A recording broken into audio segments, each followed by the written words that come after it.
ونؤمن به ونتوكل عليه ونعوذ بالله من شرور أنفسنا ومن سيئات أعمالنا من يهده الله فلا مضل له ومن يضلله فلا هادي له ونشهد أن لا إله إلا الله وحده لا شريك له ونشهد أن سيدنا ونبينا ومولانا محمدا عبده ورسوله قال الله تبارك وتعالى في كلامه المجيد أعوذ بالله من الشيطان الرجيم بسم الله الرحمن الرحيم يا أيها الذين آمنوا اركعوا واسجدوا واعبدوا ربكم وافعلوا الخير لعلكم تفلحون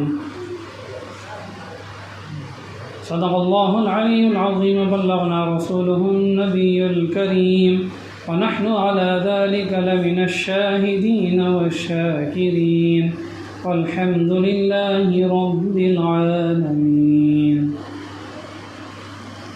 درود شریف. اللهم صل على محمد وعلى آل محمد كما صليت على إبراهيم وعلى آل إبراهيم إنك حميد مجيد. اللهم بارك على محمد وعلى آل محمد كما باركت على إبراهيم وعلى آل إبراهيم إنك حميد مجيد. محترم حاضرین کرام، اللہ تبارک و تعالیٰ نے دنیا میں انسانوں کو پیدا فرمایا. انسانوں کو پیدا فرمانے کے ساتھ اللہ تعالیٰ نے خود کو پہچاننے کے لیے، خود کو جاننے کے لیے اللہ تعالیٰ نے اپنے نبیوں کو، رسولوں کو مبعوث فرمایا، اپنے کلاموں کو نازل فرمایا، ایمان عطا فرمایا اور پھر دین اسلام عطا فرمایا تاکہ لوگ اسے جانیں اور پہچانیں اور لوگوں کی زندگی میں اسلام زندہ رہے اور وہ ایمان کی حالت میں رہیں. اگر لوگ نہ ایمان کو پہچانیں گے، نہ وہ اسلام کو جانیں گے، نہ شریعت کو جانیں گے، بس ایسے ہی کمانا ہے، جمانا ہے، جوانی ہو جائے تو شادی ہو جائے، پھر بچے بڑے ہو جائیں گے، پھر بچوں کی شادی، گھر بنانا، ایسے ہی کرتے کرتے انسان کی موت آ جائے گی تو پھر دنیا میں کس لیے آئے ہیں؟ اگر یہی کرنا ہے تو ہم سے زیادہ کافر تو دنیا کمانے میں، مسلمانوں سے زیادہ دولت کافروں کے پاس ہے، یہ انگریزوں کے پاس ہے. پھر اللہ تعالیٰ نے ہمیں ایمان کیوں عطا فرمایا؟ اور وہ اس لیے کہ ہم لوگ دنیا میں ایسی زندگی گزاریں کہ دنیا میں ہماری زندگی بھی کامیاب ہو اور آخرت میں ہمارے ساتھ ساتھ ہمارے جتنے بھی لوگ ہیں ان سب کی زندگی بھی کامیاب ہو جائے. تو بہرحال کہنے کا مقصد یہ ہے کہ یہ جو وقت آتا ہے، کبھی شعبان کا مہینہ ہے، کبھی رمضان کا مہینہ ہے، کوئی بھی وقت ہو کسی بھی مجلس و دین کی، اس دین کی پوری مجلس کا خلاصہ یہی ہوتا ہے کہ ہماری زندگی میں اسلام پیدا ہو جائے. یہ الگ بات ہے کہ انسان کی زندگی میں کبھی تکلیف ہے، کبھی خوشی ہے، کبھی انسان کی طبیعت خراب ہے، کبھی دل نہیں چاہتا ہے کہ نماز پڑھے، نہ عبادت کرے، لیکن وقت کے ساتھ ساتھ انسان کو بدلنا چاہیے. اگر ہم نہ بدلیں تو پھر ایسا وقت آتا ہے کہ اگر ہم بدلنا بھی چاہیں گے پھر نہیں بدل سکیں گے. اسی لیے اللہ کے نبی علیہ السلام نے فرمایا، لوگوں تم کلمہ طیبہ کا ذکر کرتے رہا کرو، کہیں تمہارے پر ایسی حالت نہ آ جائے کہ تم کلمہ بھی نہ کہہ سکو.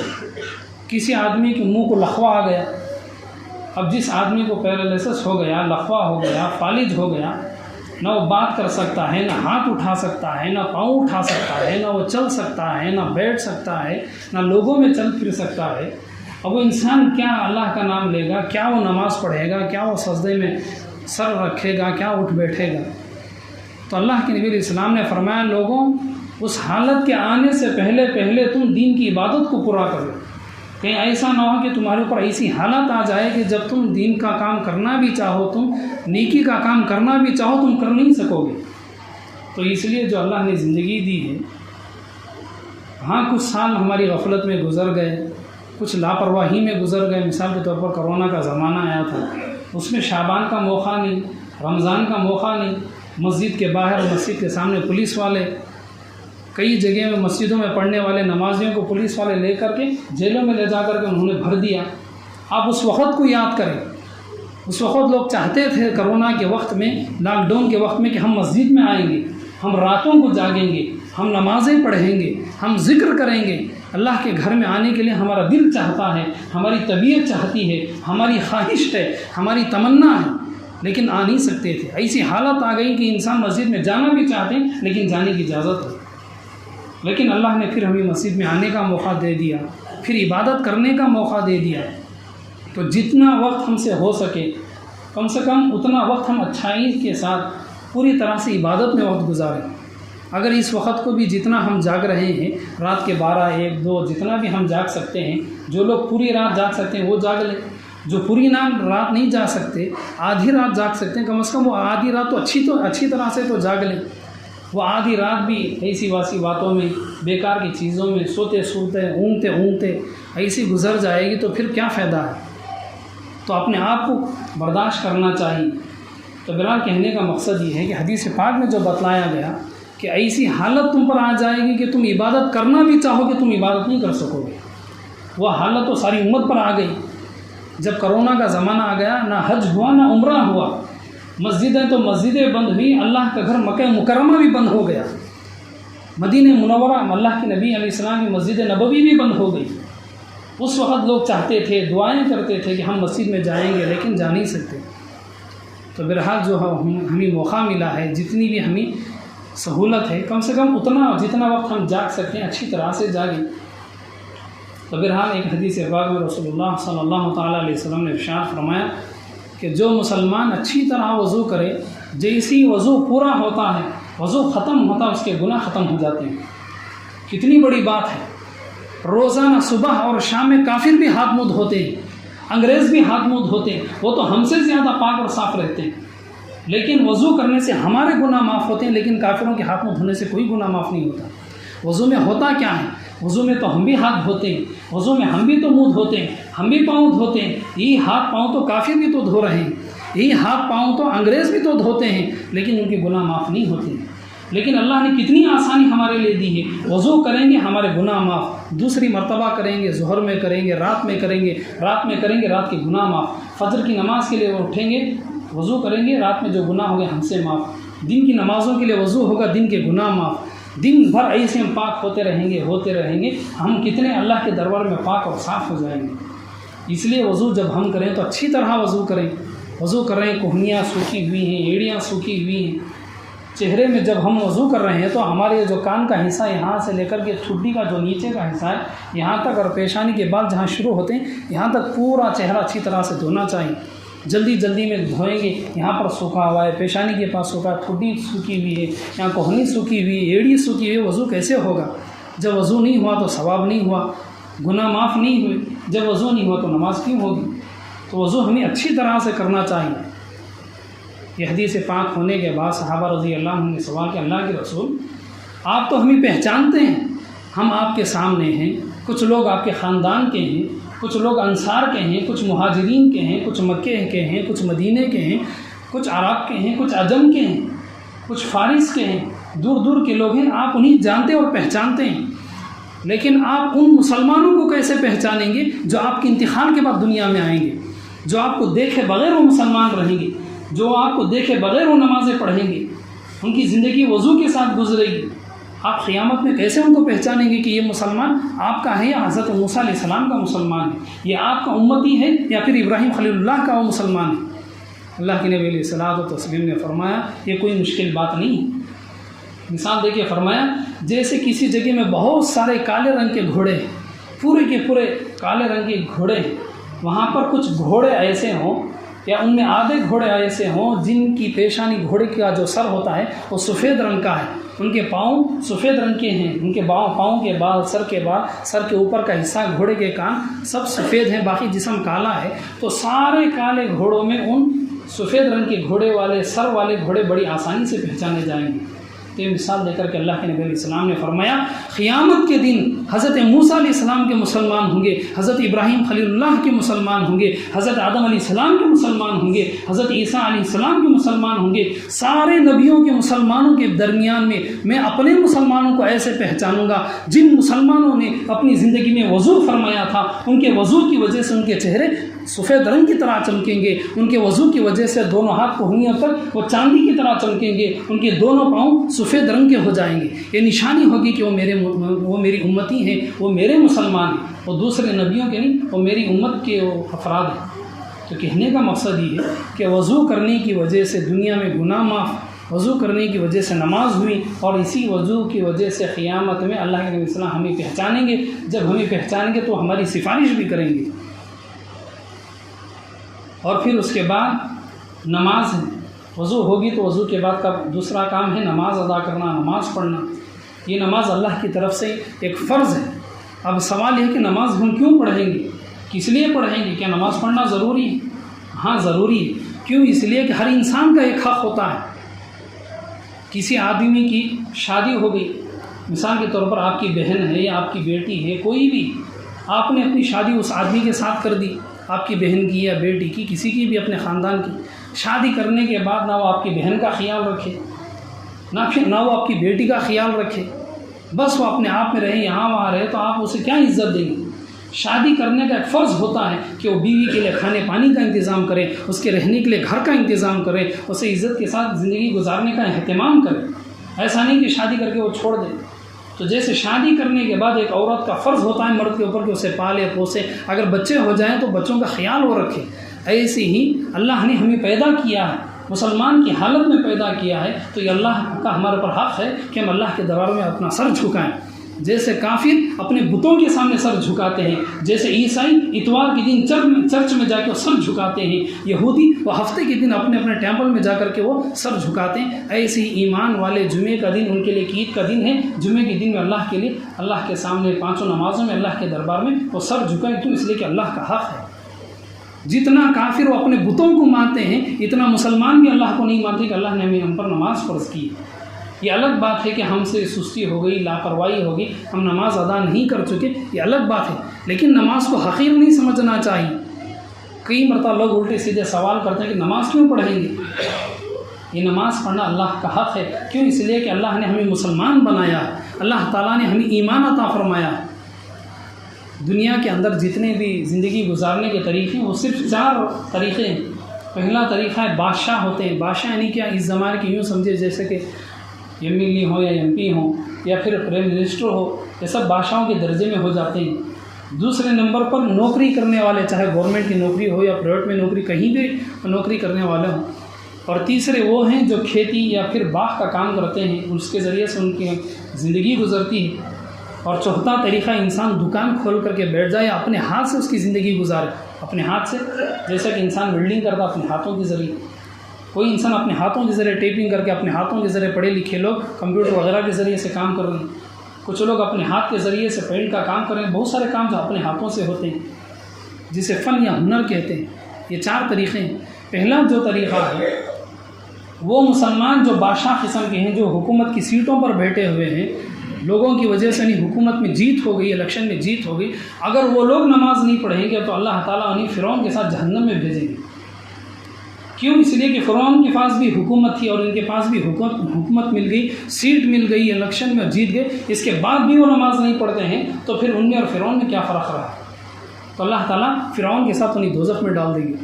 جو مسلمان جاب کرتے ہیں، چاہے گورنمنٹ کی ہے یا پرائیویٹ کی، اگر وہ نماز ادا نہیں کرتے تو اللہ تعالیٰ انہیں حامان اور کے ساتھ جہنم میں ڈال دیں گے۔ کیوں؟ اس لیے کہ وہ بھی ایک قسم کی نوکری کر رہا تھا، حامان یہ وزیر تھا فرعون کا۔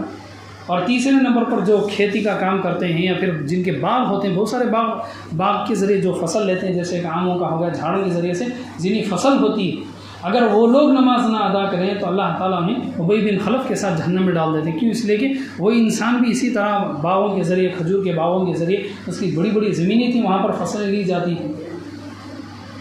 اور جو مسلمان جن کی دکان ہے یا پھر جن کے ہاتھوں کے ذریعے سے ہنر ہے، ایک فن ہے ان کے پاس، اگر وہ نماز نہ پڑھیں تو اللہ تبارک و تعالیٰ ایسے لوگوں کو قارون کے ساتھ جہنم میں بھیجیں گے۔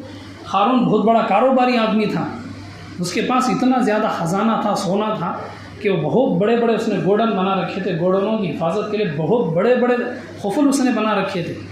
ایک خفل اتنا بڑا تھا کہ ایک انسان بھی اسے اٹھا نہیں سکتا۔ تو کہنے کا مقصد یہ ہے کہ ہر قسم کا آدمی ان چاروں میں سے کسی نہ کسی درجے میں۔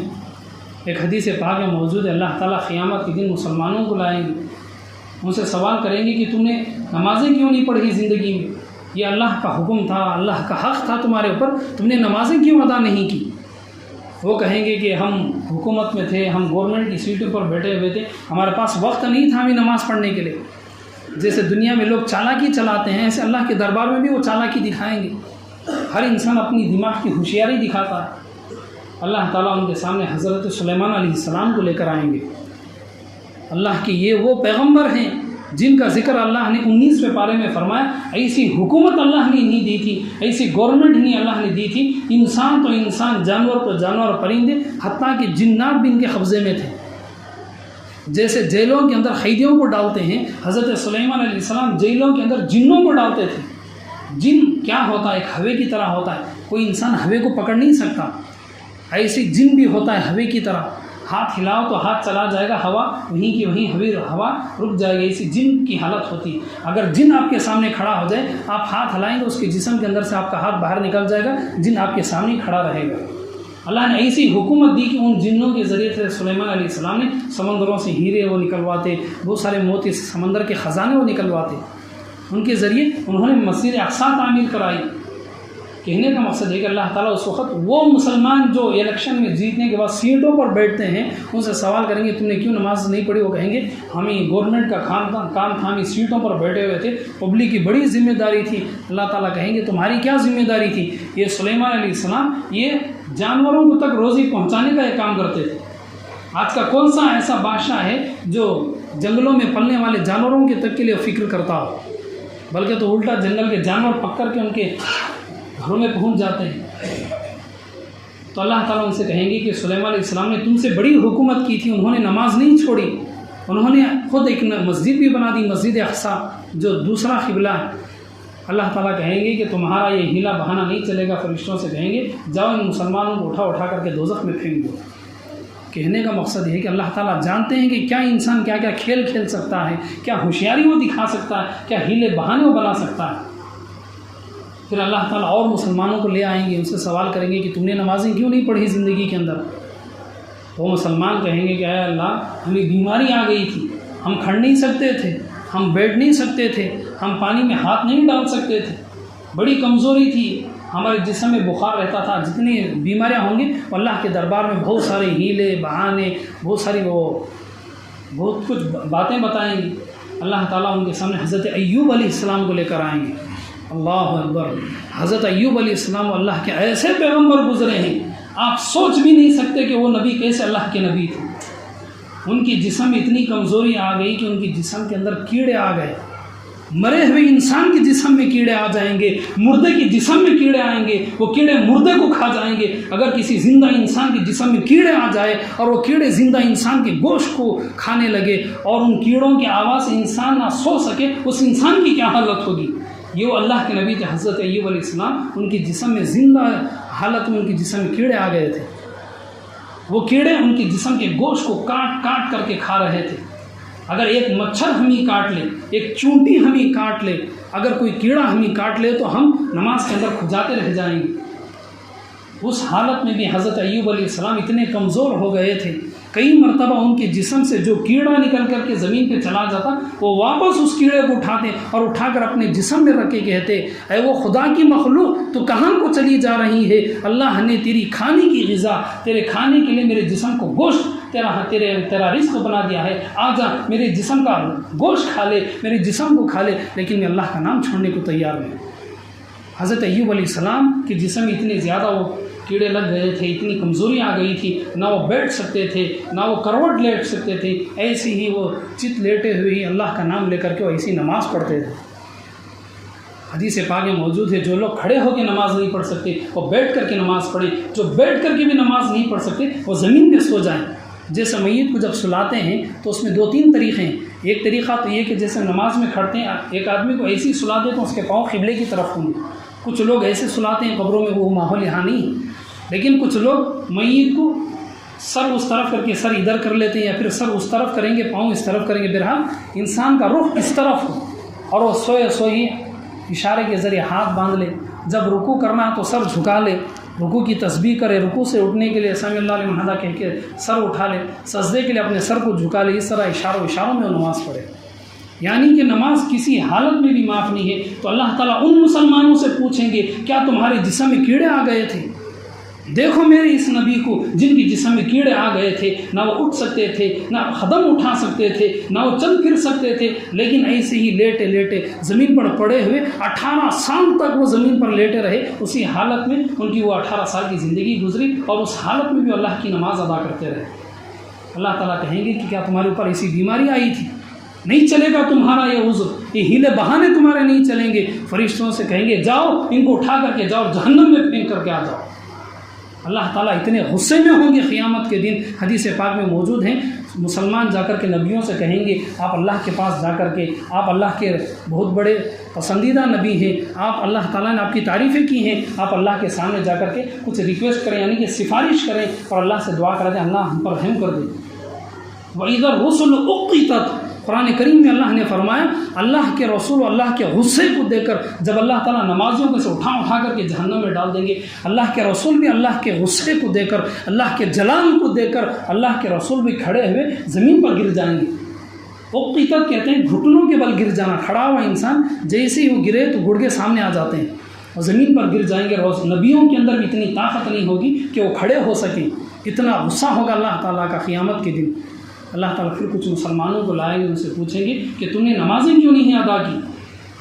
وہ مسلمان کہیں گے کہ ہمارے بچے تھے، ہماری بیوی تھی، ہمارے بچے بہت زیادہ تھے، ان کو کمانے کے لیے، ان کے لیے جمانے کے لیے، اپنے بچوں کے لیے، ہمیں گھر بار بنانے کے لیے، ان کے لیے ہمیں زمین جائیداد بنانے کے لیے ہمیں ایسی زندگی خرچ ہوگی، ہمیں وقت نہیں ملا ہم جا کر کے نماز ادا کریں گے۔ اللہ تعالیٰ ان کے سامنے حضرت یعقوب علیہ السلام کو لے کر آئیں گے۔ اللہ اکبر، یہ وہ اللہ کے پیغمبر ہیں حضرت یعقوب علیہ السلام، جن کے 11 بیٹے تھے، ان 11 بیٹوں میں سے وہ اپنے ایک بیٹے حضرت یوسف علیہ السلام کو اتنا پیار کرتے تھے، وہ اتنے خوبصورت تھے یوسف علیہ السلام۔ بادشاہ کے محل میں ایک آواز پھیل گئی پورے آبادی کے اندر، پورے ملک کے اندر، کہ بادشاہ کی بیوی رانی ہو کر کے وہ اپنے کام کرنے والے پہ عاشق ہو گئی۔ بہت ساری عورتیں میں بات پھیل گئی، تو جو رانی تھی اس نے ساری عورتوں کو کھانے کی دعوت دی، تو سارے کے سارے دعوت میں آ گئے، سب کے ہاتھ میں اس نے پھل فروٹ دے دیے، کاٹ کر کے کھاتے رہے۔ اس نے کہا یوسف علیہ السلام کو آپ ایک طرف سے نکلیں گے اور ان کے سامنے سے گزر کر کے چلے جائیں گے۔ اس نے حضرت یوسف علیہ السلام سے کہا رانی نے تم اپنا پورا چہرہ نہیں دکھاؤ گے، جب انسان آپ کے سامنے سے ایسے جائے تو صرف آدھا چہرہ نظر آتا ہے۔ اس نے کہا کہ پورا چہرہ آپ کا نظر نہ آئے، آپ ایسے چلیں گے کہ صرف آپ کا آدھا چہرہ نظر آئے گا۔ حضرت یوسف علیہ السلام اتنے خوبصورت تھے، اتنی پیاری آنکھیں تھیں، اتنا خوبصورت چہرہ تھا، اتنی کشش تھی، چہرے میں اتنا نور تھا کہ وہ عورتیں پھل کاٹتے ہوئے آواز آئی کہ یوسف علیہ السلام کے سامنے سے آ رہے ہیں، وہ دیکھتے رہے۔ وہ دیکھنے کے بعد حضرت یوسف علیہ الصلوۃ والتسلیم جب وہاں سے چلے گئے تو عورتوں نے دیکھا کہ دسترخوان میں پھل نہیں بلکہ ان کی انگلیاں کٹ کر کے گری ہوئی ہیں، یعنی اتنے خوبصورت، اتنے پیارے تھے، اتنا نور تھا ان کے چہرے میں، اتنی کشش تھی کہ وہ عورتیں پھل کاٹنے کے بجائے وہ اپنی انگلیوں کو کاٹنے لگی، ان کی انگلیاں کٹ کٹ کر کے وہ دسترخوان پر گر گئی۔ کتنی خوبصورتی ہوگی جب اتنا خوبصورت بیٹا کسی کا ہو تو ماں باپ کو اپنے بچوں سے کتنی محبت ہوگی۔ اس بیٹے کو بھائیوں نے جنگل کے اندر لے جا کر کے کنویں کے اندر ڈال دیا، اور سارے بچے شریر تھے، وہ حضرت یعقوب علیہ السلام کے جو بچے تھے وہ بڑے شریر قسم کے تھے۔ اللہ تعالیٰ کہیں گے کہ دیکھو میرے اس نبی کو کہ ان کے بیٹوں نے کیا تکلیف دی۔ وہ کہنے لگے کہ جنگل کا ایک جانور آیا اور آ کر کے یوسف کو وہ کھا کر کے وہ جانور چلا گیا۔ وہ پھٹا ہوا کپڑا لے کر گئے، یہ دیکھو یوسف علیہ السلام کی جسم کا ایک قمیص ہے، ان کے اوپر کا کپڑا ہے، جانور انہیں کھا کر کے چلا گیا، اب وہ نہیں ہے، ان کی جسم کو چیر پھاڑ کر کے کھا گئے۔ کیا حالت ہوگی جب باپ کے سامنے خبر آئے کہ ان کے بیٹے کو جنگل کا جانور آیا اور وہ کھا کر کے ختم کر کے چلا گیا۔ ماں باپ بڑی سے بڑی تکلیف سنبھال سکتے ہیں، لیکن اپنے آنکھوں کے سامنے اپنے بچوں کی موت کی خبر وہ ہرگز برداشت نہیں کر سکتے۔ تقریباً 40 سال کی عمر تک حضرت یعقوب علیہ السلام اپنے بیٹے کی یاد میں روتے رہے، رو کر کے ان کی آنکھیں ختم ہو گئی، ان کی آنکھوں کا نور چلا گیا۔ اللہ تعالیٰ اس وقت ان مسلمانوں سے کہیں گے جن کے بچے زیادہ تھے، جن کے بچے خوبصورت تھے، جن کے بچے بہت تھے، ان سے کہیں گے کہ دیکھو میرے اس نبی کو یعقوب کو، ان کا بیٹا گم ہو گیا تھا، لیکن اس کے بعد بھی وہ میرے دربار میں آنسو بہاتے، میرے سامنے گڑ گڑاتے، میرے سامنے ہاتھ اٹھاتے اور وہ میری نمازیں ادا فرماتے۔ تو اللہ تعالیٰ کہیں گے کہ بچوں کے زیادہ ہونے سے بیوی اور بچوں کے ہیلا بہانہ نہیں چلے گا، فرشتوں سے کہیں گے جاؤ ان کو اٹھا کر کے دوزخ میں پھینک دو۔ پھر چوتھے نمبر پر عورتوں کو بلایا جائے گا، مسلمان عورتوں کو، ان سے سوال پوچھا جائے گا کہ اے عورتوں تمہیں کیا ہو گیا تھا، تم نے نمازیں کیوں ادا نہیں کی؟ وہ عورتیں کہیں گی ہمارا شوہر بڑا ظالم انسان تھا، وہ ہمیں مارتا رہا، پیٹتا رہا، ہمیں پریشان کرتا رہا، ہمارے شوہر کی وجہ سے، ہمارے شوہر سے جو تکلیفیں ہوئی ہیں ان تکلیفوں کی وجہ سے ہم نے نمازوں کو ترک کر دیا، ہم نے نمازیں چھوڑ دی۔ اللہ تعالیٰ ان کے سامنے فرعون کی بیوی حضرت آسیہ رضی اللہ عنہا کو لے کر آئیں گے۔ یہ وہ عورت ہیں، ہم مرد بھی سوچ نہیں سکتے کہ جو انہوں نے قربانیاں دی ہیں۔ حضرت آسیہ رضی اللہ عنہا کو جب لایا جائے گا، اللہ تعالیٰ ان سے کہیں گے کہ یہ فرعون کی بیوی تھی، یہ موسیٰ علیہ السلام پر یہ ایمان لے آئی، انہوں نے اسلام قبول کیا۔ فرعون نے انہیں زمین پر لٹا کر کے ایک گز کے یعنی کہ ایک فٹ کی بڑی بڑی میخیں ان کے ہاتھوں میں مار دی، وہ زمین کے اندر چلی گئی، اور پیروں میں مار دی، رانوں کے اندر مار دی۔ اور یہ کوئی نہیں بلکہ یہ بادشاہ کی بیوی تھی، فرعون کی بیوی تھی۔ اتنی بڑی پوزیشن میں ہونے کے بعد بھی انہوں نے اسلام کو نہیں چھوڑا، اسی حالت میں وہ موسیٰ علیہ السلام کی عبادت کرتے رہے، اسی حالت میں وہ موسیٰ علیہ السلام کی امت کے لیے ایک وقت کی نماز فرض سی، اور وہ 2 رکعتیں نمازیں تھیں اور اسے بھی ادا کرتی رہی۔ اللہ تعالیٰ عورتوں سے کہیں گے کیا تمہارے اوپر ایسی حالت گزری؟ دیکھو اس میری بندی کو کہ اس کے شوہر نے اس کے ہاتھوں میں بڑی بڑی میخیں مار دی، زمین کے اندر پاؤں میں مار دی، اسی طرح تڑپتی رہی بالآخر اسی حالت میں ان کی موت ہو گئی، خون جسم سے نکلتے ہوئے تڑپ کر کے ان کی موت ہو گئی۔ کیا تمہارے پر ایسی تکلیف آئی؟ اللہ تعالیٰ کہیں گے کہ جاؤ ان عورتوں کا کوئی بھی ہیلا بہانہ نہیں چلے گا، انہیں اٹھا کر کے جہنم میں پھینک دو۔ اس لیے ہمیں سوچنا چاہیے کہ جو ہماری بیوی ہے یا ہماری بہن ہے، ہماری بیٹی، ہماری ماں ہے، کیا وہ نماز ادا کر رہی ہیں؟ کیا ہم انہیں کبھی نماز کے لیے کہتے ہیں؟ آج ہمارے سامنے ہماری بیٹی کو تکلیف ہو تو ہمیں غصہ آ جائے گا، ہماری بہن کو کوئی چھیڑے تو ہمیں غصہ آ جائے گا، ہماری بیٹیوں کو کوئی برے نام سے لے تو ہمیں غصہ آ جائے گا، اگر کوئی گھر کی عورتوں کو چھیڑے تو سب کو غصہ آ جائے گا۔ کل قیامت کے دن یہی عورتیں جب جہنم میں جائیں گی تو کون سے باپ کو خوشی ہوگی کہ میری بیٹی جہنم میں جا رہی ہے؟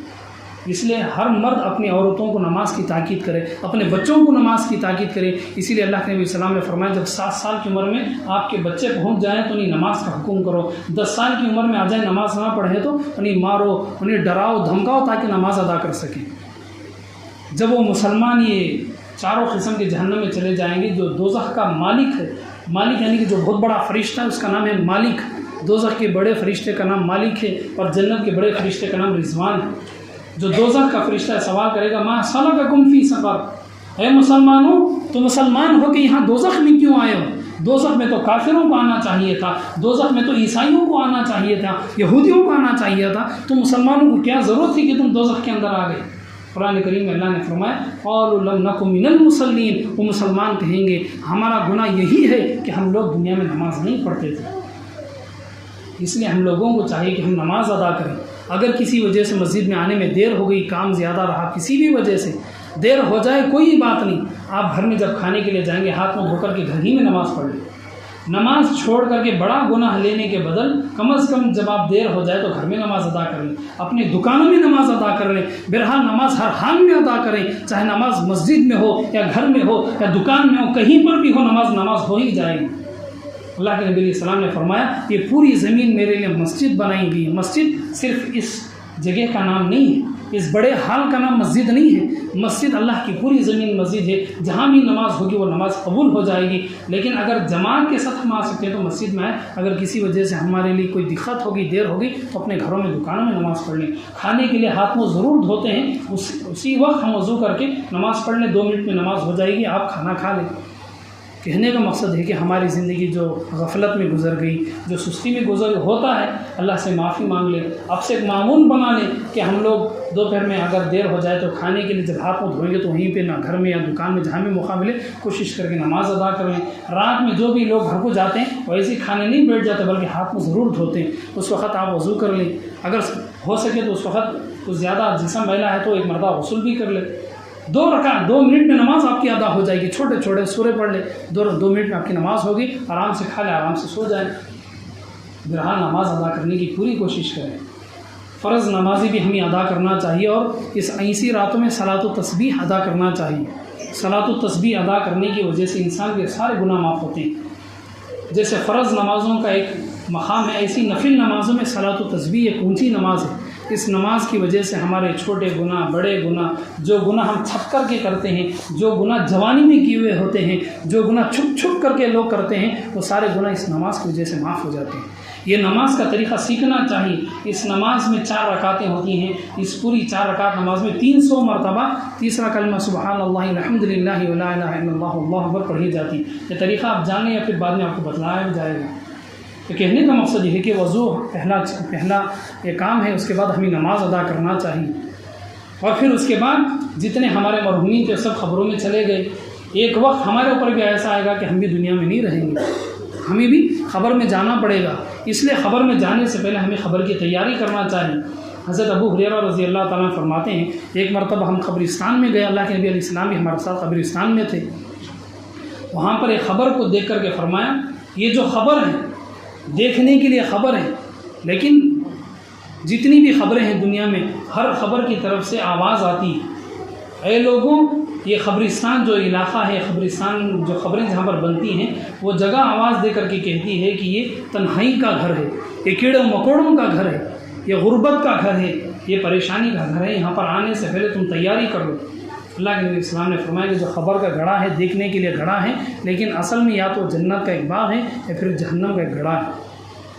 اس لیے ہمیں چاہیے کہ ہمارے مرحومین کے لیے بھی ہم دعا کریں، ان کے لیے صدقہ خیرات کریں۔ وہ لوگ تو خبروں میں چلے گئے، ہمارے بڑے جتنے بھی تھے، باپ دادا ہوں یا جن کی بیوی ہو، بہنیں ہوں یا پھر کچھ اولادیں بھی ہوتی ہیں، ان کے لیے ہم صدقہ خیرات کریں، دعا کریں، لیکن اس کے ساتھ ساتھ ہمیں بھی کچھ بدلنا چاہیے۔ خبر ہماری زندگی جب تک ہے تب تک ہم کچھ ایسے نیک کام کریں گے جس کی وجہ سے خبر میں ہمارے لیے پریشانی دور ہو جائے۔ اللہ کے نبی علیہ الصلوۃ والتسلیم ایک جنازے میں رہے،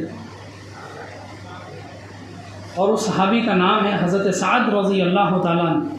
اللہ کے نبی علیہ الصلوۃ والتسلیم نے فرمایا یہ بڑے عبادت گزار تھے، یہ اتنے نیک اللہ کے بندے تھے۔ حضرت سعد رضی اللہ عنہ، ان کے جنازے میں اتنے زیادہ فرشتے زمین پر آ گئے تھے، اللہ کے نبی علیہ السلام کو زمین پر پاؤں رکھنے کی جگہ نہیں تھی۔ فرشتے اور جنات ہمیں نظر نہیں آتے، لیکن یہ نبیوں کو نظر آتے ہیں۔ ہم سمجھتے ہیں کہ مسجد میں آپ کے درمیان میں جو خالی جگہ ہے، مسجد میں مسجد کے باہر ہم سمجھتے ہیں کہ خالی جگہ ہے، لیکن ہر مسجد کے اندر جنات ہوتے ہیں، ہر مسجد کے اندر اللہ کے فرشتے ہوتے ہیں۔ ہم سمجھتے ہیں کہ مسجد خالی نہیں ہے، بلکہ وہاں پر جنات بھی ہوتے ہیں، فرشتے بھی ہوتے ہیں۔ جو نیک جنات ہوتے ہیں وہ دین کی باتیں بھی سنتے ہیں، وہ بھی ہماری طرح نماز پڑھتے ہیں، وہ بھی ہماری طرح ذکر کرتے ہیں، وہ بھی ہماری طرح ہاتھوں میں تسبیح لے کر کے اللہ کو یاد کرتے ہیں۔ حضرت سعد رضی اللہ عنہ کے بارے میں اللہ کے اسلام نے فرمایا بڑے نیک تھے، لیکن جیسے ہی ان کے جسم کو خبر کے اندر رکھا گیا، فوراً خبر نے انہیں زور سے دبایا۔ حضرت حسن رضی اللہ عنہ فرماتے ہیں کہ اس جنازے میں شریک تھے، اس خبر نے زور سے دبایا کہ بالکل دب کر کے وہ باریک ہو گئے۔ حضرت سعد رضی اللہ تعالیٰ عنہ آ کر کے لوگوں کو بتلایا، اللہ کے نبی السلام نے فرمایا کہ انہیں عذاب اس لیے ملا کہ جو سعد رضی اللہ عنہ تھے وہ بکریاں چراتے تھے، بکریوں کا پیشاب ان کے کپڑوں پر اٹھ جاتا تھا، وہ بھول جاتے تھے، اس کی وجہ سے انہیں خبر میں عذاب ہوا۔ وہ نمازی تھے، دیندار تھے، بڑے اچھے تھے، صرف جانور کا پیشاب اٹھ جاتا، لیکن جو بکریاں چرانے والے ہوتے ہیں وہ تو جانتے ہیں بکریاں جب چاہے جدھر چاہے وہ سب کچھ کر دیتی ہیں، اب اس کی وجہ سے انہیں خبر میں عذاب ہوا۔ تو کہنے کا مقصد یہ کہ جب ہم پیشاب کرتے ہیں تو پیشاب دیری سے کریں، اس زور سے پیشاب کریں گے کہ پیشاب پڑنے کے بعد وہ ہمارے پاؤں پر، ہمارے کپڑوں پر اڑ جائے گا، تو پھر پاکی کیسے ہوگی؟ جب ہمارے کپڑے ناپاک ہو جائیں گے تو پھر نہ ہمارا وضو ہوگا نہ ہماری نمازیں ہوگی۔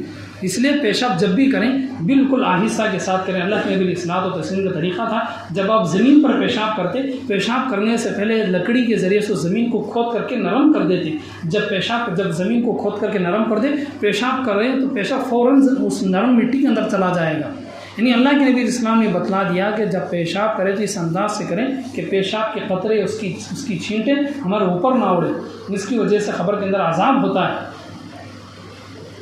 حضرت ایان بن عبداللہ رضی اللہ عنہ فرماتے ہیں کہ ہمارا ایک پڑوسی آدمی تھا، اس کا انتقال ہو گیا۔ اب چونکہ پڑوسی ہیں تو پڑوسی کے بہت سارے لوگ چلے جاتے ہیں، رشتہ نہ بھی ہو، خاندان نہ ہو، لیکن پڑوسی ہے، محلے کا آدمی ہے، گلی کا آدمی ہے، لوگ جنازے میں چلے جاتے ہیں، دفن کرنے کے لیے قبر میں چلے جاتے ہیں۔ حضرت ایان بن عبداللہ رضی اللہ عنہ کہتے ہیں کہ ہم اپنے پڑوسی کے لیے خبر کھودنے گئے۔ خبر کھودتے کھودتے جب پوری خبر کا اندازہ ہمیں ہو گیا تو وہاں سے ایک بلی کی طرح ایک جانور نکل آیا، اور جو گورکن آدمی تھا، گورکن یعنی خبر کھودنے والا آدمی تھا، اس نے کدال کے ذریعے سے اس جانور کو بڑی بھگانے کی کوشش کی، مجبور آ کے اس آدمی نے اس جانور کے سر پہ وہ کدال لے کے اس نے پھینک کے مارا، لیکن وہ جانور خبر سے باہر نکلنے کو تیار نہیں۔ اب ہمیں دفنانا بھی ضروری، اب وہ جانور باہر نکلنے کو تیار نہیں، مجبور ہو کر کے ہم نے دوسری خبر کھودنی شروع کی۔ دوسری خبر کھودتے کھودتے جتنا ہمیں ضروری تھا خبر کا گڑھا اندر کھودنا تھا، اتنا اندر کھودنے کے بعد پھر وہاں سے غیب سے پھر ایک جانور آ گئے۔ ہم نے پھر اسے بھگانے کی کوشش کی، لیکن وہ جانور کسی بھی حالت میں باہر جانے کو تیار نہیں۔ وہ کہتے ہیں کہ مجبور ہو کے ہم نے تیسری خبر اس آدمی کے لیے کھودنی شروع کر دی۔ اب تیسری جب خبر کھودی گئی تو جب پورا حصہ ہوا تو پھر وہاں پر بھی غیب سے ایک جانور باہر نکل آیا خبر کے اندر سے۔ وہ کہنے لگے ہم مجبور ہو کر کے اس آدمی کو، ہمارے پڑوسی کو، اسی خبر میں ہم نے اسے دفن کر دیا۔ ابھی ہم خبر کے اوپر مٹی ڈال رہے تھے کہ خبر کے اندر سے ہڈیوں کی توڑنے کی آواز آ رہی تھی، ہڈیوں کو کاٹنے کی آواز آ رہی تھی۔ ہم ڈرے ہوئے تھے، ہم پریشان ہو گئے۔ ہم پریشان ہو کر کے گھر گیا، اس کی بیوی سے جا کر کے پوچھا کہ تیری شوہر کی کیا حالت تھی؟ اسے خبر میں پہلی خبر کھودی گئی، وہاں پر کوئی جانور اللہ کی طرف سے اسے عذاب دینے کے لیے آ گیا۔ دوسری خبر کھودی گئی، دوسرے میں وہ آ گیا۔ تیسری کھودی گئی، تیسری خبر کے اندر سے غیب سے وہ جانور آ گیا۔ آخر تیرا مرد، تیرا شوہر، تو بیوی ہے، تو جانتی ہے کہ تیرا شوہر کیسی زندگی گزارتا رہا۔ بیوی کہنے لگی میرے شوہر کے اندر ایک بری عادت تھی، وہ بری عادت یہ تھی، بیوی جانتی ہے، شوہر بیوی جانتے ہیں کہ کب وہ ناپاک ہوتے ہیں، کب وہ شادی کے بعد، وہ تو جانتی ہی۔ بیوی کہنے لگی جب ہم دونوں آپس میں ناپاک ہو جاتے مل لیتے، میرا شوہر غسل نہیں کرتا، وہ ایسی صبح میں ہاتھ منہ دھو کر کے اپنے کام دھندے کے لیے چلا جاتا، ایسی ناپاکی کی حالت میں وہ دن گزارتا، بغیر غسل کرے صرف ہاتھ پاؤں دھو کر کے وہ اپنے کام دھندے میں چلا جاتا۔ اس کی وجہ سے یہ اسے سزا مل رہی ہے۔ ایک حدیث پاک میں موجود ہے کہ جب لوگ بغیر غسل کرے ایسی دن گزاریں گے، وقت گزاریں گے، ان کی زندگی میں برکت چلی جائے گی۔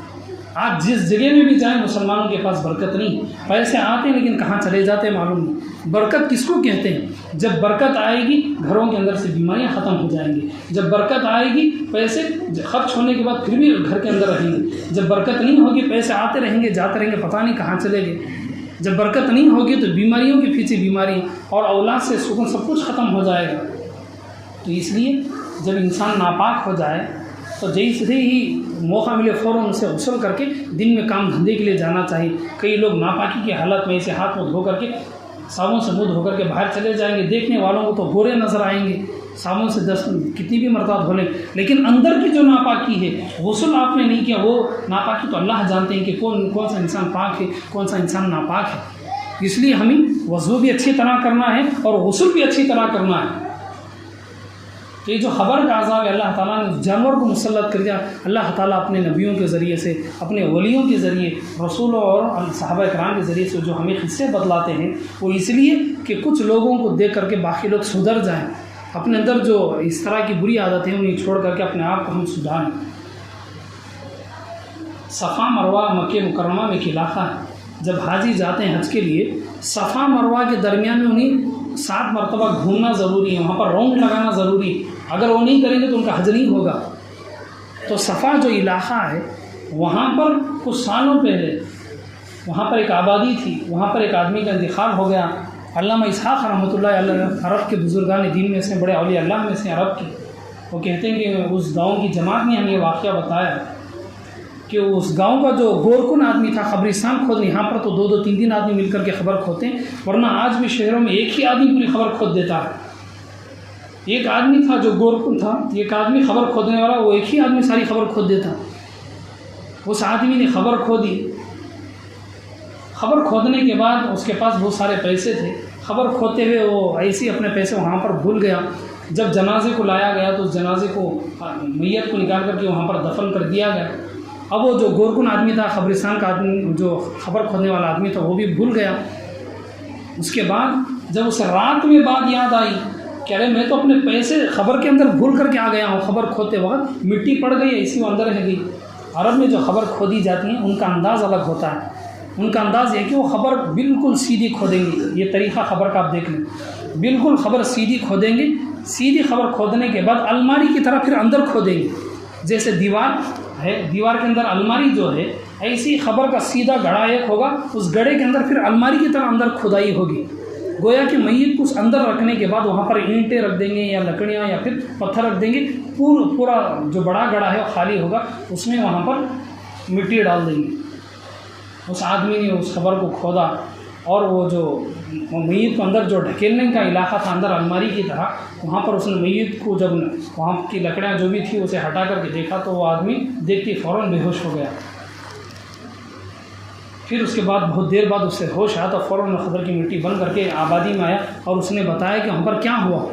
اس نے یہ دیکھا کہ خبر جیسی اس نے وہ خبر کی جو الماری کی طرح وہاں کی لکڑیاں ہٹائی، وہاں جو بھی تھا، تو اس نے دیکھا بہت بڑا اژدہا میت کو لپیٹ کر کے وہ کاٹ رہا ہے، اس کے جسم سے گوشت نوچ نوچ کر کے وہ کھا رہا ہے۔ وہ دیکھ کر کے بے ہوش ہو گیا۔ کچھ دنوں کے بعد وہ خبر کھودنے والا آدمی دیوانہ بھی ہو گیا۔ یعنی اللہ تعالیٰ کئی مرتبہ گنہگاروں کی حالتوں کی اس لیے بتاتے ہیں تاکہ ہم لوگ اپنے خبر میں جانے سے پہلے ہم ان گناہوں کی اللہ سے معافی مانگیں، ہم اپنی زندگی کو اچھی کریں۔ بہرحال ابھی بیان باقی ہے، آپ حضرات چائے وغیرہ سے فارغ ہو جائیں، بقیہ بیان چائے پینے کے بعد